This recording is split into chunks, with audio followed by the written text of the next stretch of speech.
Hello, আসসালামু আলাইকুম guys. আপনারা সবাই কেমন আছেন? আশা করি সবাই খুব ভালো আছেন। আমিও ভালো আছি। তো আজকে আমি দেশি মোরগের মাংস রান্না করব। তো এখানে আমি দেখুন পেঁয়াজ কাঁচামরিচ দিয়ে দিয়েছি এবং গরম মশলাটা দিয়ে দিয়েছি। ভালো করে এখানে আমি ভেজে নিব।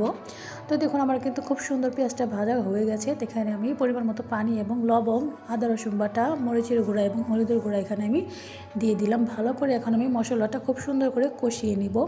তো দেখুন আমার মশলাটা কিন্তু কষানো হয়ে গেছে। এখানে আমি সবগুলো মাংস, কেটে রাখা মাংসগুলো আমি এখানে দিয়ে দিব এবং কেটে রাখা আলুগুলো এখানে অ্যাড করে দিব। দিয়ে ভালো করে এটা আমি ভালো করে নেড়ে চেড়ে নিব।